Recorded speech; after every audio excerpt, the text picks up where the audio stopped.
Après les funérailles de mon mari, mon fils m'a conduite sur une route isolée et a dit, c'est ici que tu descends. La maison et l'entreprise sont à moi maintenant. Je suis resté dans la poussière, serrant mon sac, alors qu'il s'éloignait sans un regard en arrière. Pas de téléphone. Pas d'argent. Et c'est là que j'ai réalisé, je n'étais pas seul. J'étais libre. Mais il n'avait aucune idée de ce que j'avais fait avant la mort de son père. Je suis né Naomi Marie Blackwood, suis devenu Naomi Canton en épousant Nicolas en 1981, et suis resté cette personne jusqu'à il y a 3 semaines, le lendemain de son enterrement. J'ai 68 ans, des mains arthritiques qui se souviennent encore de la façon de faire le pain au levain que mon fils Brandon me réclamait le dimanche matin, et de la sensation des cheveux de ma fille Mélissa quand je les lui tressais pour l'école primaire. Je vous raconte cela pour que vous compreniez qu'avant que tout ne s'effondre, j'étais simplement une mère qui croyait avoir élevé de bons enfants. Le cancer de Nicolas a mis 14 mois à le tuer. Pancréatique, le bourreau silencieux qui vous donne juste assez de temps pour mettre vos affaires en ordre, mais pas assez pour vraiment vivre avec cette connaissance. Nous l'avons gardé secret au début, juste entre nous. Nos enfants étaient occupés par leur propre vie. Brandon avec sa carrière de consultant financier à Boston qui semblait l'obliger à manquer toutes les grandes fêtes. Et Mélissa avec ses entreprises de bien-être perpétuellement en faillite à Denver qui, d'une manière ou d'une autre, avait toujours besoin d'un autre investissement de papa. Ils n'ont pas encore besoin de ce fardeau, avait dit Nicolas, fixant le plafond de notre chambre, la morphine rendant ses paroles légèrement pâteuses. Laisse-les vivre leur vie un peu plus longtemps sans cette ombre. J'ai hoché la tête parce que je l'aimais. Mais je savais mieux. Je connaissais nos enfants. Quand ils sont finalement arrivés à notre modeste ferme à la périphérie de Millfield, en Pennsylvanie, la même maison où ils avaient grandi, où Nicolas et moi avions bâti les vergers de la famille Canton à partir de 20 acres de pommiers négligés pour en faire l'une des exploitations fruitières biologiques les plus respectées de l'État. Ils ne sont pas venus avec du réconfort. Ils sont venus avec des questions sur le testament. « Maman, j'essaie juste d'être pratique », a dit Brandon, sa voix prenant ce ton condescendant qu'il avait perfectionné quelque temps après son premier bonus à 6 chiffres. Nous étions assis à la table de la cuisine, Nicolas dormant à l'étage, quand il a abordé le sujet pour la première fois. Les factures médicales doivent s'accumuler. Avez-vous envisagé de déménager dans plus petit? L'entreprise ne doit pas être facile à gérer seule pour toi. Brandon avait quitté Millfield à 18 ans, déclarant que la petite ville de Pennsylvanie était aussi étouffante que la terre qui avait payé pour son éducation. Il ne venait que lorsque c'était absolument nécessaire, séjournant généralement dans un hôtel plutôt que dans sa chambre d'enfant, car l'air de la campagne aggrave mes sinus. Mais soudain, pendant les dernières semaines de son père, il développa un profond intérêt pour l'entreprise familiale qui l'avait embarrassé tout au long de son adolescence.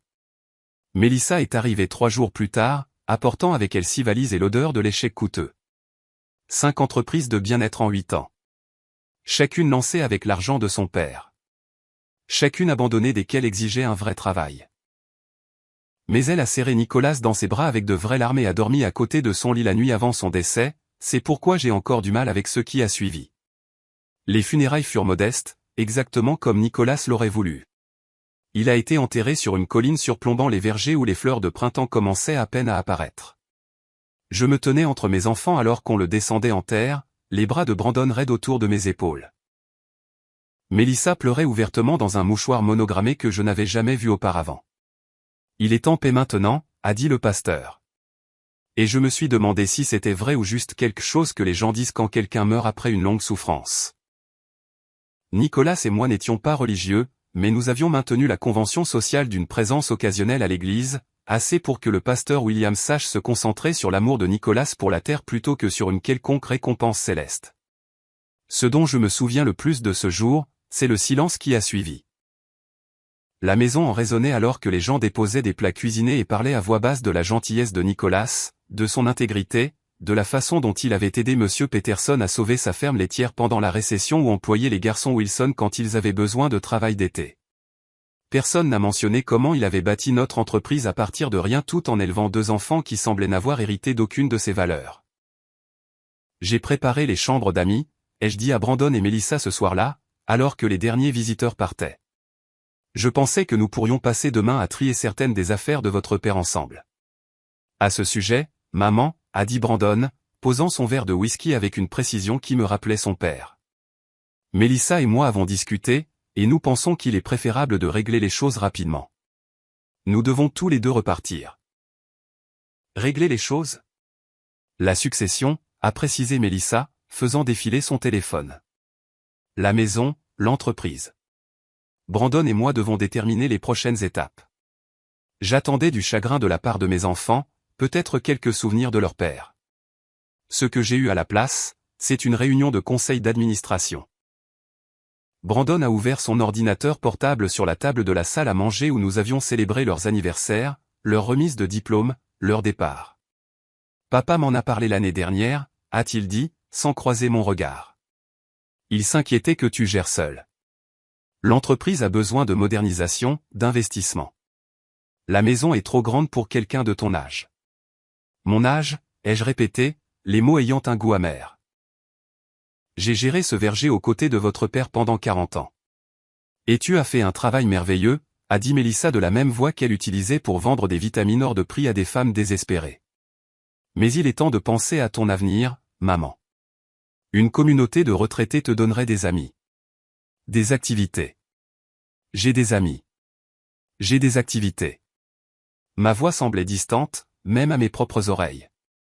C'est ma maison. C'est notre maison à tous. A corrigé Brandon. Et papa a laissé l'entreprise à Mélissa et moi dans le testament. Il voulait que nous prenions soin de toi, mais il savait que l'entreprise avait besoin d'une gestion plus jeune. J'ai regardé mon fils, cet étranger en vêtements coûteux, qui pensait savoir quoi que ce soit sur la terre qu'il avait nourrie, sur les arbres que son père avait soignés pendant la sécheresse, la maladie et le gel. Montre-moi le testament. Il a fait glisser un document sur la table. Pas le papier à en-tête de notre avocat de famille, mais quelque chose imprimé sur le papier à en-tête de l'entreprise de Brandon. La signature de Nicolas semblait fausse d'une manière ou d'une autre, trop parfaite, trop stable pour un homme dont les mains tremblaient de douleur depuis des mois. Vous lui avez fait signer ça alors qu'il était sous morphine. La rage qui est montée en moi à ce moment-là était quelque chose de primal, quelque chose que je n'avais pas ressenti depuis que j'avais vu un renard essayer de se faufiler dans notre poulailler quand les enfants étaient petits. Je l'avais chassé avec un balai et une fureur qui vient de la protection de ce qui vous appartient. Il était lucide, a insisté Brandon. Il voulait que nous prenions un nouveau départ avec l'entreprise. Il y a un promoteur intéressé par le terrain. Un promoteur pour un complexe résidentiel de luxe, a expliqué Mélissa, ses yeux brillants à la perspective de l'argent. Ils paieront 7 millions. Maman, nous pouvons tous prendre un nouveau départ. Un nouveau départ? Comme si la vie que Nicolas et moi avions construite était quelque chose de périmé, quelque chose à jeter. Comme si l'héritage des vergers de la famille Canton, nos pratiques agricoles durables, notre refus de vendre aux grandes chaînes d'épicerie qui exploiteraient nos travailleurs, notre don annuel de 10% de notre récolte aux banques alimentaires locales n'était rien comparé à la perspective de maisons standardisées pour de riches weekenders de Philadelphie. Votre père ne vendrait jamais cette terre pour un projet immobilier, ai-je dit, ma voix plus stable que je ne me sentais. Et je n'ai rien signé. Tu n'as pas besoin de le faire, a expliqué Brandon avec une patience étudiée. L'entreprise était au nom de papa. La maison aussi. La Pennsylvanie n'est pas un état de communauté de biens. Je savais alors qu'ils avaient planifié cela, non seulement après que Nicolas soit tombé malade, mais peut-être avant. Depuis combien de temps mon fils attendait-il que son père meure pour pouvoir liquider l'œuvre de notre vie? Combien de fois Mélissa avait-elle appelé non pas pour prendre des nouvelles de la santé de Nicolas, mais pour s'assurer que leur plan était toujours en marche? J'ai besoin de temps, ai-je dit en me levant. Je vais me coucher.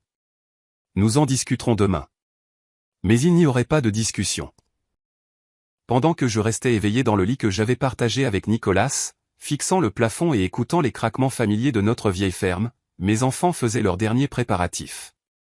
Le matin est venu avec une odeur de café, celui, cher, que Brandon avait apporté de Boston parce que la marque de notre magasin local était, imbuvable. Je me suis habillé lentement, mes articulations raides de chagrin et d'âge, et avec la froide certitude de ce que mes enfants étaient devenus. Quand je suis descendu, ils attendaient avec une petite valise que je ne reconnaissais pas, nous t'avons préparé quelques affaires essentielles, a dit Mélissa d'un ton enjoué. Brandon et moi avons pensé que nous pourrions t'emmener voir Sonny Pinet aujourd'hui. C'est une belle communauté de retraités à seulement 2 heures d'ici. Je ne vais dans aucune communauté de retraités, ai-je répondu en me versant du café. C'est ma maison. Maman, sois raisonnable, dit Brandon. Les papiers sont faits. Nous signons avec les promoteurs la semaine prochaine. Tu ne peux pas rester ici. J'ai regardé mon fils, puis je l'ai vraiment regardé, et je n'ai rien vu de Nicolas sur son visage. Rien du garçon qui avait autrefois suivi son père à travers le verger à l'aube, posant des questions sans fin sur la pollinisation et la taille. Rien d'autre qu'un étranger qui me voyait comme un inconvénient à gérer. J'ai besoin de mes médicaments dans la salle de bain, ai-je dit doucement. Et j'aimerais prendre quelques photos. Bien sûr, maman, a accepté Mélissa, le soulagement évident dans sa voix. Prends tous les objets personnels que tu veux. Nous pourrons envoyer le reste plus tard. J'ai traversé ma maison une dernière fois, touchant la rampe usée que Nicolas avait poncée et revernie tous les 5 ans. Le couvre-lit que ma grand-mère avait fait et qui drapait notre lit. Le siège près de la fenêtre où j'avais lu des histoires à mes enfants les après-midi de pluie. Dans la salle de bain, j'ai récupéré mes médicaments, mais j'ai aussi glissé mon passeport et mon acte de naissance du compartiment caché dans l'armoire à pharmacie, celui que Nicolas avait construit lorsque nous nous étions inquiétés des cambriolages à la fin des années 80. Dans le placard de notre chambre, derrière la collection de chemises en flanelle de Nicolas qui sentait encore légèrement son odeur, j'ai récupéré la petite boîte inifugée contenant la seule chose que mes enfants ignoraient. Quand je suis descendu, mon sac à main plus lourd mais mon cœur étrangement plus léger de résolution, Brandon regardait sa montre. « Prête ?» demanda-t-il. Ce n'était pas vraiment une question. J'ai hoché la tête, laissant Mélissa me prendre le bras comme si j'étais déjà la vieille femme infirme qu'il voulait que je sois. Nous avons roulé dans la voiture de location de Brandon, un SUV noir élégant avec des sièges en cuir qui collaient à l'arrière de mes jambes. J'ai regardé ma maison disparaître par la lunette arrière. Mémorisant la vue des bourgeons printaniers sur les pommiers, le rouge patiné de notre grange, la cheminée en pierre que Nicolas avait reconstruite l'été avant la naissance de Brandon. Nous avons passé le petit centre-ville de Millfield, l'école primaire où j'avais été bénévole, le centre communautaire où j'enseignais encore le quilting le mercredi soir. Mais au lieu de continuer sur l'autoroute vers les plus grandes villes où se regroupaient les communautés de retraités, Brandon a tourné sur la route de Comté 27, une route rurale qui traversait des terres agricoles avant de finalement rejoindre l'autoroute. 20 minutes plus tard, il s'est garé sur le bas-côté, à côté d'un champ vide. Le moteur tournait au ralenti alors qu'il se tournait pour me regarder. « C'est ici que tu descends, maman ?» a-t-il dit, sa voix d'un calme inquiétant. « La maison et l'entreprise sont à moi maintenant. » Quoi? Mélissa a au moins eu la décence d'avoir l'air confuse. « Brandon, qu'est-ce que tu fais? » Ce dont nous avons discuté, a-t-il lancé sèchement. Maman ne va pas nous faciliter la tâche. Elle contestera le testament, fera des scènes, nous embarrassera avec le promoteur. C'est plus propre comme ça. Mais elle a ses médicaments, quelques vêtements. Il y a une station-service à environ 8 km. Elle peut appeler une de ses amies du club de quilting. Il s'est penché par-dessus moi pour ouvrir ma portière. Sors, maman. J'ai regardé mon fils, cherchant le moindre signe de l'enfant que j'avais aimé, et je n'ai rien trouvé.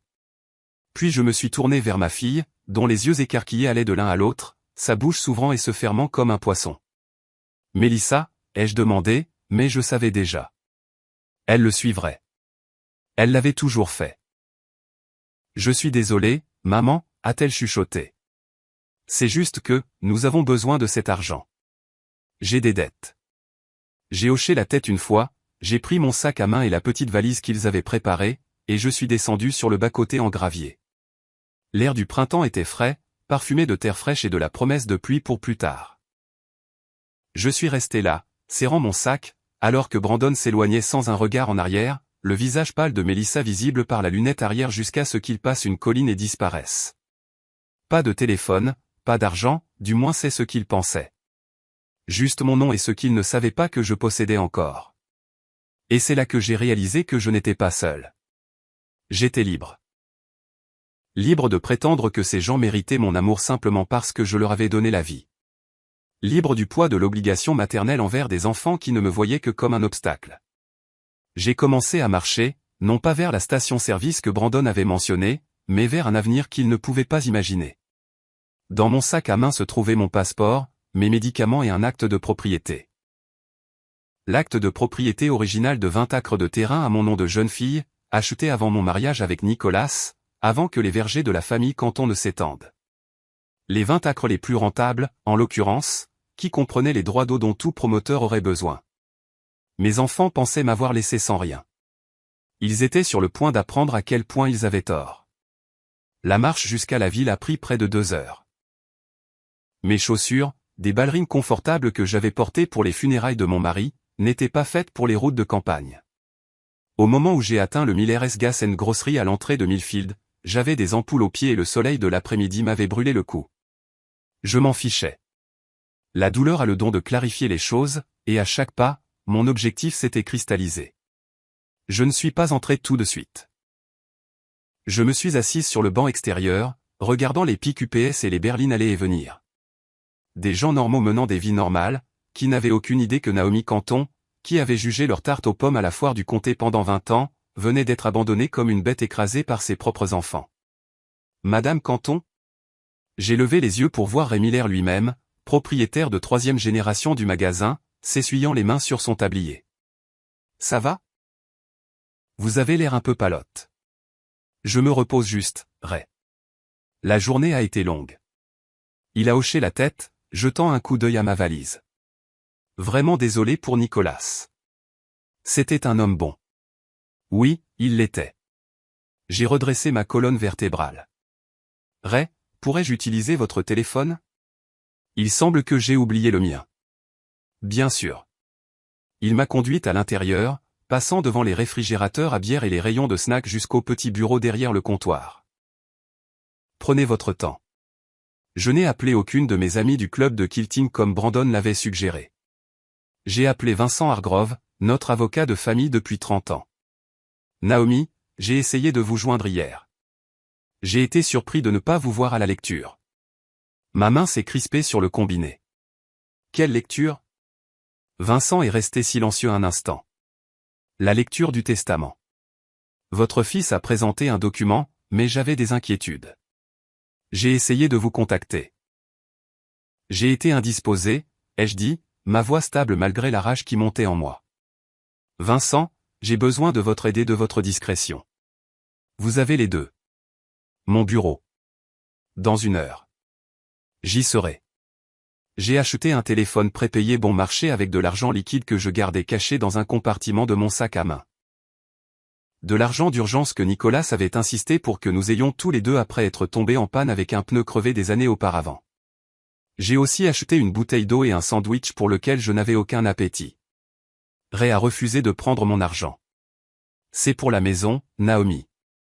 Si vous avez besoin de quoi que ce soit d'autre, demandez.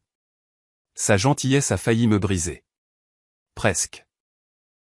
Mais je n'avais pas pleuré quand on avait descendu Nicolas en terre, et je ne pleurerai pas maintenant.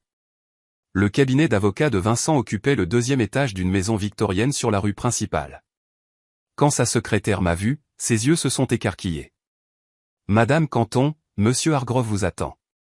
Elle s'est précipitée de derrière son bureau. Puis-je vous apporter quelque chose? De l'eau? Du café? Ça va, Hélène. Merci. Vincent m'a accueilli à la porte de son bureau, sa grande silhouette voûtée par l'âge, mais ses yeux aussi vifs que jamais. Il avait 1 an de moins que Nicolas à l'école, avait géré la constitution de notre société, nos testaments, tout ce qui était juridique dans nos vies.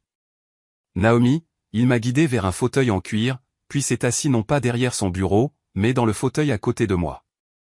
Racontez-moi ce qui se passe. Alors je l'ai fait. La conversation après les funérailles, le testament suspect, le trajet et l'abandon. À chaque détail, l'expression de Vincent s'assombrissait.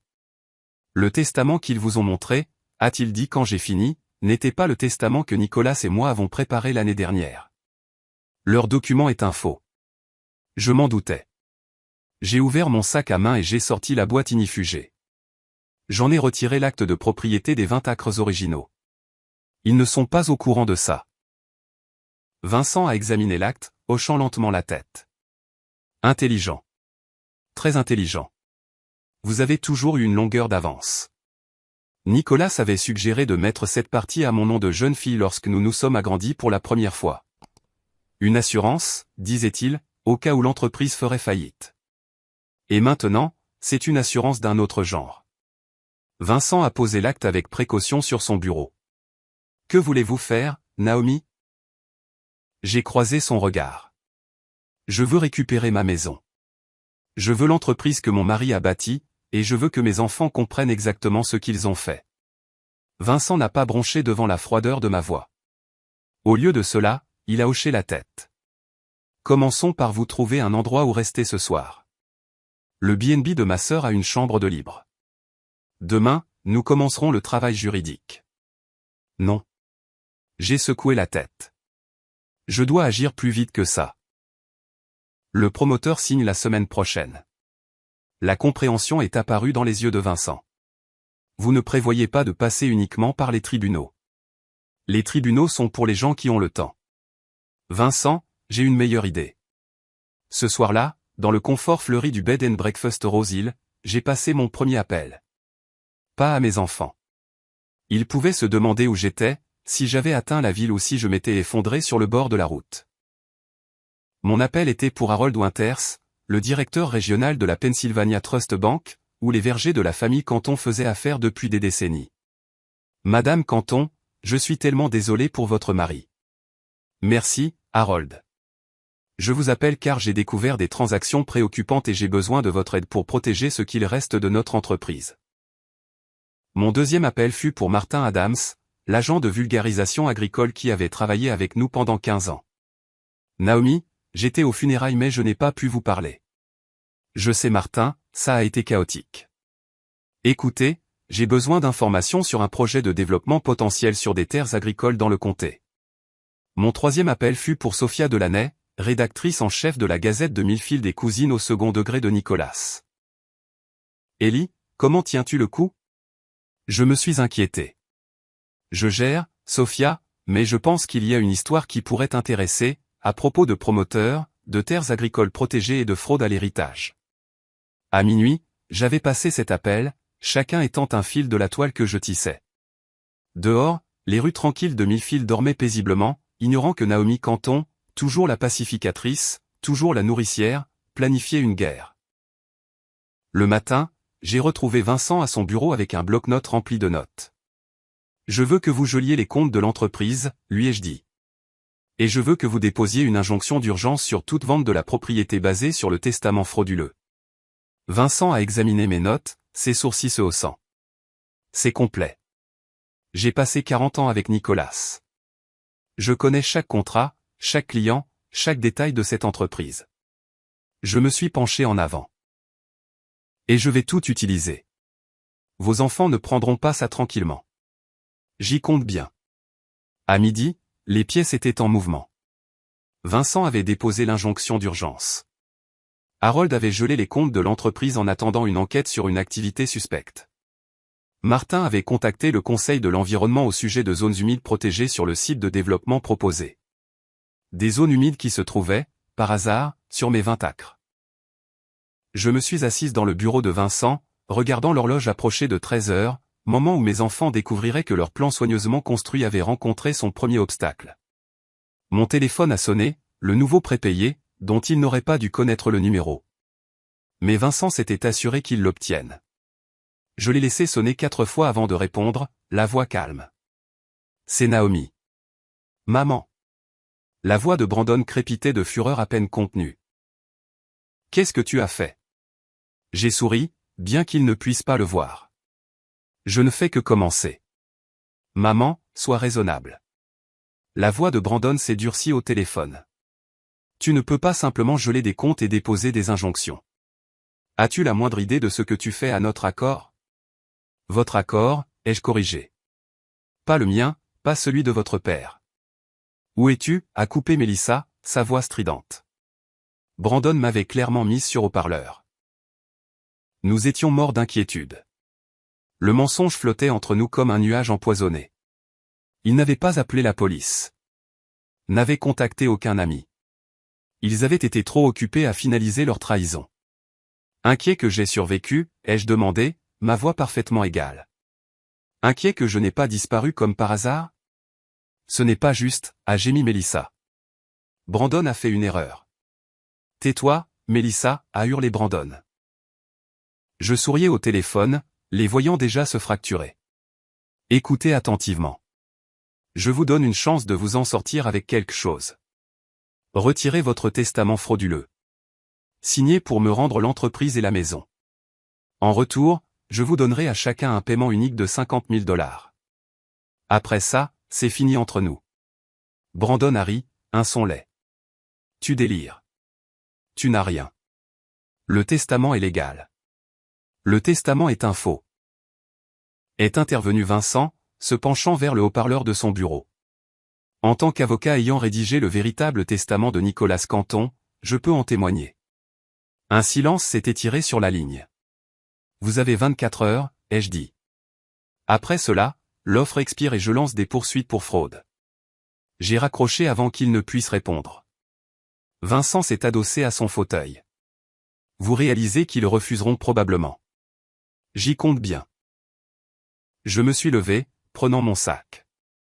Maintenant, je dois me rendre à la banque en personne. Les 24 heures suivantes passèrent dans un tourbillon de paperasse, d'appels téléphoniques et de réunions discrètes dans des arrière-salles de Millfield. Des gens qui me connaissaient depuis des décennies, nous connaissaient, Nicolas et moi, se sont manifestés avec des informations, des signatures et du soutien, non par pitié, mais par respect, et peut-être avec une pointe de délectation à l'idée de voir les enfants Canton, qui avaient abandonné leur ville natale pour des endroits plus brillants, recevoir leur juste retour de bâton. Le soir, j'avais emménagé dans un petit appartement au-dessus de la boulangerie de Lucille. La propriétaire, Lucille Brennan, était mon amie depuis que nos enfants avaient commencé la maternelle ensemble. « Reste aussi longtemps que tu en as besoin », dit-elle en me pressant la clé dans la paume. Ce garçon à toi n'a jamais rien fait de bien pour cette ville. Ni pour toi et Nicolas. J'ai étonnamment bien dormi cette nuit-là, bercé par les odeurs familières de pain et de pâtisserie qui montaient d'en bas. Le matin, je me suis habillé avec des vêtements que Lucille m'avait prêtés, un jean et un pull qui m'allaient assez bien, et je me suis préparé pour la guerre. À 9 heures précises, à l'ouverture du bureau des titres de propriété, j'ai déposé des documents affirmant ma propriété des 20 acres d'origine, une propriété qui incluait la maison principale, la grange et, surtout, l'accès à l'eau dont tout promoteur aurait besoin. À 10 heures, j'ai rencontré le conseil agricole au sujet des servitudes de conservation que Nicolas et moi avions discrètement mises en place des années auparavant. Des restrictions qui rendraient le développement presque impossible, même si Brandon parvenait à vendre. À midi, j'étais assise avec Sophia au bureau de la Gazette de Millfield, fournissant des documents pour un article titré « Un verger local au centre d'un litige d'héritage ». Les plans d'un promoteur menacent des terres agricoles protégées. À 14 heures, mon téléphone sonnait de nouveau. L'offre n'est plus sur la table, ai-je dit en guise de salutation. Maman, tu fais une terrible erreur. La voix de Brandon avait perdu son ton de supériorité, remplacé par quelque chose de plus proche de la panique. Les avocats du promoteur menacent de nous poursuivre si nous ne pouvons pas livrer comme promis. Cela ressemble à votre problème. Notre problème ? A interrompu Mélissa. Maman, s'il te plaît. J'ai utilisé l'avance pour rembourser des dettes. Si ça tombe à l'eau, je serai ruiné. Tu aurais dû y penser avant de me laisser sur le bord de la route. C'était l'idée de Brandon, a-t-elle crié. Je ne savais pas jusqu'à ce qu'on soit déjà en route. La trahison entre eux ne me donnait aucune satisfaction. Rien dans tout cela ne me donnait de satisfaction, seulement un sentiment froid et nécessaire que justice était rendue. Les relevés bancaires montrent que tu as retiré 50 000 $ 3 jours avant les funérailles de ton père, Mélissa. J'ai gardé ma voix clinique, détachée. Tu planifiais déjà ton nouveau départ, n'est-ce pas? Elle s'est mise à sangloter. Des pleurs dramatiques et haletants que j'avais entendus d'innombrables fois quand elle n'obtenait pas ce qu'elle voulait. Il est trop tard pour les larmes, ai-je continué. Vincent enverra les papiers. Vous signerez tous les deux, renonçant à toutes les revendications sur les vergers de la famille Canton et la maison. En retour, je ne porterai pas plainte pour fraude, tentative de maltraitance de personnes âgées et vol. Et les 50 000 ? A demandé Brandon, son esprit d'homme d'affaires calculant toujours. Cette offre a expiré, ai-je répondu. Vous évitez la prison, c'est tout. J'ai raccroché, posé le téléphone et regardé par la fenêtre du bureau de Vincent la ville où j'avais passé toute ma vie d'adulte. De l'autre côté de la rue, le marché des fermiers s'installait, comme chaque jeudi.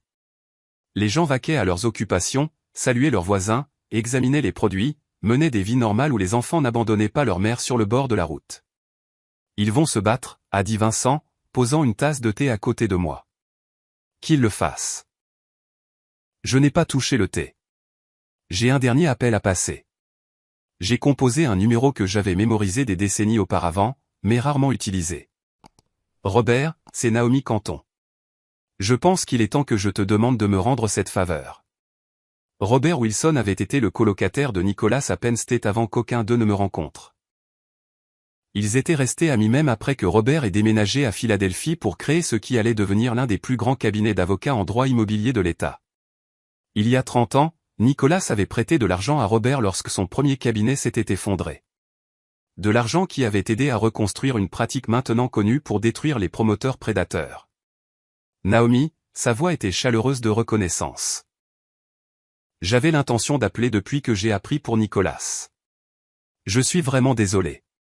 Merci, Robert. J'ai besoin de ton aide pour une situation. J'ai tout expliqué. Le faux, l'abandon, le promoteur. Robert a écouté sans interruption. Et quand j'ai fini, le silence s'est étiré si longtemps que j'ai cru que nous avions été déconnectés. Je serai à Millfield demain matin, a-t-il finalement dit, sa voix tendue de colère contenue. Ces promoteurs, Platinum Acre, ils sont sur notre radar. Naomi, ce qu'ils prévoient viole au moins 6 réglementations environnementales. Nous cherchions un moyen de les arrêter. Et maintenant, vous en avez un. Oui. Je pouvais l'entendre feuilleter des papiers. Ne signe rien avant mon arrivée. Et Naomi, je suis désolé pour tes enfants. J'ai cessé d'avoir des enfants il y a 3 jours, ai-je répondu. Maintenant, je n'ai que des adversaires. Ce soir-là, je me suis assise dans la cuisine de Lucille alors qu'elle fermait la boulangerie, buvant du thé et la regardant préparer la pâte pour le matin. Tu devrais essayer de manger quelque chose, dit-elle en désignant le sandwich qu'elle m'avait préparé. Tu as besoin de force. Je n'ai pas faim. Je n'avais plus d'appétit depuis la mort de Nicolas. La nourriture était du carburant maintenant. Rien de plus. J'ai entendu dire que Mélissa séjournait au Millfield Inn. A dit Lucille, pétrissant avec des mouvements experts. Brandon est toujours à la maison. Les gens parlent. Laisse-les parler. Le bouche à oreille de la petite ville avait toujours agacé mes enfants, mais maintenant il me servait. Chaque mouvement qu'il faisait, je le savais en quelques heures. L'article de Sophie paraît demain, a poursuivi Lucille. En première page. J'ai aussi reçu un appel du Philadelphia Inquiret. Ils veulent reprendre l'histoire. Quelque chose à propos du promoteur ayant des problèmes avec d'autres projets. J'ai hoché la tête, sans surprise. L'appel de Robert avait confirmé ce que je soupçonnais. Platinum Acre avait l'habitude de cibler des propriétaires fonciers vulnérables, en particulier les personnes âgées, avec des promesses qu'ils n'avaient jamais l'intention de tenir. Ai-je bien fait de les élever comme nous l'avons fait? La question m'a échappé avant que je puisse l'arrêter. Pas de la sentimentalité, mais une véritable curiosité sur là où j'avais échoué. Les mains de Lucille se sont immobilisées dans la pâte. Toi et Nicolas étiez de bons parents, Ellie. Certaines personnes finissent simplement par mal tourner, peu importe la terre dans laquelle elles sont plantées. J'ai accepté sa réponse d'un signe de tête, repoussant la question inutile. Cela n'avait plus d'importance. Le passé était enterré avec Nicolas. Seul l'avenir et ma vengeance restaient. Le matin a apporté Robert Wilson, impeccablement vêtu d'un costume qui coûtait probablement plus que 3 mois de bénéfices de Canton Orchard, entrant dans le bureau de Vincent avec 2 associés à sa suite. Naomi, il m'a brièvement étreinte, puis s'est immédiatement mis au travail. Nous avons déjà déposé des injonctions contre Platinum Acre dans 3 comtés. Maintenant, nous ajoutons le vôtre à la liste. Pendant les 2 heures suivantes, j'ai observé un maître à l'œuvre. Robert ne comprenait pas seulement la loi. Il la maniait comme un scalpel. Précis et dévastateur. À midi, il avait rédigé des documents qui non seulement bloqueraient la vente, mais déclencheraient potentiellement une enquête de l'État sur le promoteur. Les signatures de vos enfants, a-t-il dit en faisant glisser des papiers sur le bureau de Vincent. Nous en avons besoin pour qu'ils renoncent officiellement à leurs droits basés sur le testament frauduleux. Vincent dit qu'il refuse. Ils signeront, ai-je dit avec certitude. Ils ont juste besoin de la bonne motivation. J'ai sorti mon téléphone et passé un autre appel. Celui-ci à Thomas Winters, le fils d'Harold et le procureur adjoint du comté. Thomas, c'est Naomi Canton. J'aimerais discuter du dépôt de charges criminelles. Robert a haussé un sourcil mais n'a rien dit alors que j'organisais une réunion pour plus tard dans l'après-midi. Quand j'ai raccroché, il a hoché la tête avec approbation. Tu as toujours été plus coriace que Nicolas ne le pensait. Nicolas savait exactement à quel point j'étais coriace, ai-je corrigé. Il n'a simplement jamais pensé que j'aurais besoin de l'utiliser contre nos propres enfants. Juste après 14 heures, mon téléphone a de nouveau sonné. Brandon. Sa voix était sèche et formelle. Nous signerons les papiers, mais nous voulons quelque chose par écrit disant que tu ne porteras pas plainte. J'ai déjà offert ça hier. Les termes ont changé. Que veux-tu? Il semblait vaincu, ce qui ne me donnait aucun plaisir. Sois au bureau de Vincent à 16 heures. Amen Mélissa. J'exposerai mes conditions à ce moment-là. Quand ils sont arrivés, j'étais déjà assise entre Robert et Vincent. Un front uni de puissance juridique. Mes enfants avaient l'air terribles. Brandon mal rasé, sa chemise chair froissée, Mélissa avec du maquillage qui avait coulé et les cheveux attachés en une queue de cheval hâtive. Aucun des deux ne pouvait croiser mon regard. Asseyez-vous, ai-je dit en désignant les chaises en face de nous. Ça ne prendra pas longtemps. Robert a fait glisser les documents sur la table. Madame Canton a accepté de ne pas porter plainte pour le testament falsifié, la fraude, la maltraitance de personnes âgées et la tentative de vol d'actifs commerciaux d'une valeur d'environ 12 millions de dollars. En échange, vous signerez tous les deux ces papiers reconnaissant que le testament était frauduleux, renonçant à toutes les revendications sur les vergers de la famille Canton, la propriété résidentielle et tous les actifs associés. Brandon a parcouru le document, son visage pâlissant. Ça dit que nous renonçons entièrement à notre héritage. Oui, ai-je dit simplement. Mais... a commencé Mélissa. C'est exactement ce que vous avez essayé de me faire, ai-je terminé pour elle. À une différence près. Je vous offre une porte de sortie légale, pas un abandon sur le bord de la route. Maman, s'il te plaît. La voix de Mélissa s'est brisée. Je sais que nous avons fait une terrible erreur, mais... arrête. J'ai levé la main. Ce n'est pas une négociation. Signez ou je traverse la rue pour aller au bureau du procureur et porter plainte. Thomas Winters attend mon appel. À la mention du procureur adjoint, le visage déjà pâle de Brandon est devenu cendré. Il connaissait Thomas du lycée, un autre garçon du coin qu'il avait méprisé et qu'il avait maintenant dépassé. Tu ferais vraiment ça? Envoyer tes propres enfants en prison. Il y avait une véritable incrédulité dans sa voix, comme si la femme qui lui avait préparé ses biscuits préférés et pansé ses égratignures d'enfance ne pouvait pas être aussi froide, aussi impitoyable. La femme qui vous aurait tout pardonné est morte sur la route de Comté 27, ai-je répondu d'un ton égal. Vous l'avez laissée dans la poussière. Brandon a détourné le regard le premier, puis a pris le stylo que Vincent lui tendait. Sa signature était tremblante mais lisible. Mélissa a mis plus de temps, des larmes tombant sur le papier alors qu'elle signait son nom. Qu'est-ce qui se passe maintenant? A-t-elle demandé d'une petite voix. Maintenant, vous quittez Millfield. Ai-je dit en rassemblant les documents signés. Tous les deux, aujourd'hui. Si je vous revois l'un ou l'autre dans cette ville, je porterai plainte, peu importe ce que vous avez signé. Et le promoteur, a demandé Brandon. Une dernière tentative pour sauver quelque chose. Robert a souri finement. Platinum Acre sera officiellement informé que la propriété n'est pas et n'a jamais été à vendre. Ils recevront également une notification de notre intention de les poursuivre pour leur participation à ce qui semble être un complot visant à escroquer une veuve. Ils sont partis sans un mot de plus, les épaules affaissées par la défaite. J'ai regardé par la fenêtre de Vincent alors qu'ils marchaient séparément vers leur voiture. Brandon vers sa voiture de location, Mélissa vers son cabriolet rouge flashy que Nicolas l'avait aidé à acheter l'année dernière.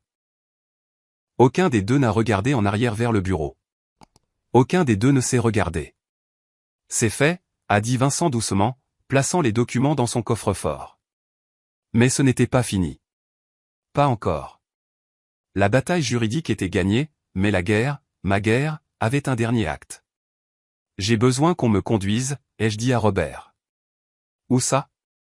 À la maison. La ferme des Cantons était exactement comme je l'avais laissée 4 jours plus tôt. Le bardage blanc brillant sous le soleil de fin d'après-midi. Le fauteuil à bascule de Nicolas toujours sur le porche avant où il avait passé ses derniers jours mobiles à regarder le verger fleurir. Seule la voiture de location de Brandon dans l'allée marquait un changement. « Tu veux que j'entre avec toi ?» a demandé Robert alors qu'il se garait derrière.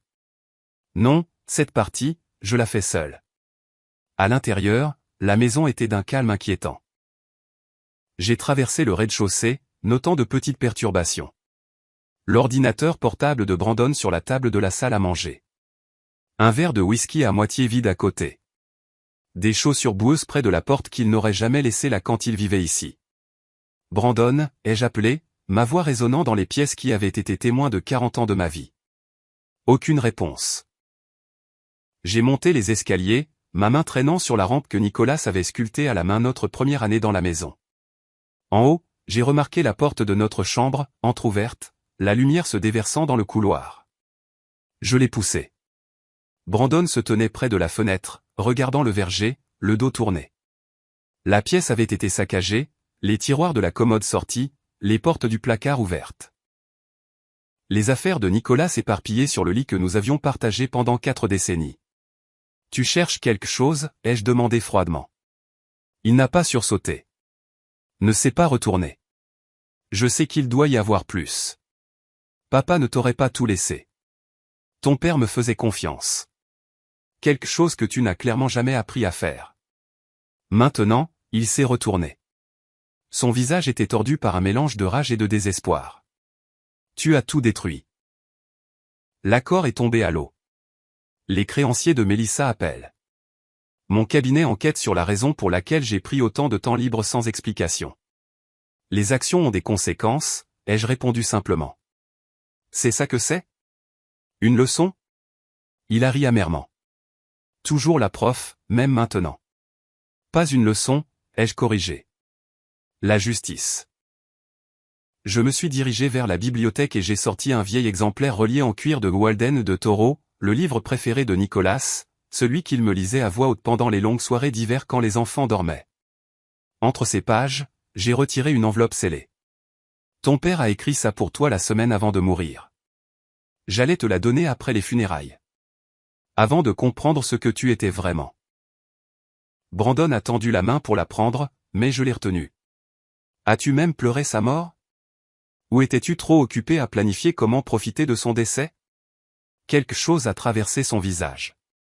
Peut-être la honte. Peut-être juste l'agacement d'avoir été pris. J'aimais papa.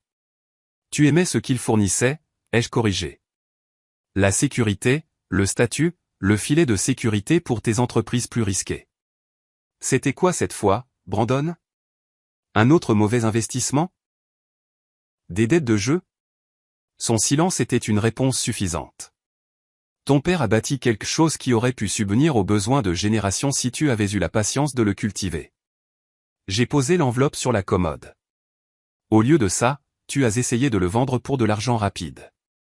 Le commerce des vergers est en train de mourir, a-t-il lancé. Papa était trop têtu pour le voir, trop attaché à des méthodes dépassées. Le projet immobilier vous aurait rendu riche. Ai-je terminé, tout en détruisant tout ce que votre père appréciait, tout ce que j'appréciais. Tu aurais pu avoir une retraite confortable, un appartement en Floride.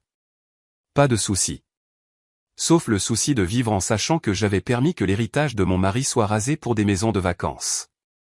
Brandon a secoué la tête comme si c'était moi qui étais déraisonnable. Même maintenant, il ne pouvait pas comprendre. Prends la lettre et va-t'en, ai-je dit. Lis-la ou non, mais quoi qu'il en soit, c'est la dernière fois que tu mettras les pieds dans cette maison. Il a arraché l'enveloppe et m'a bousculé sans un mot de plus.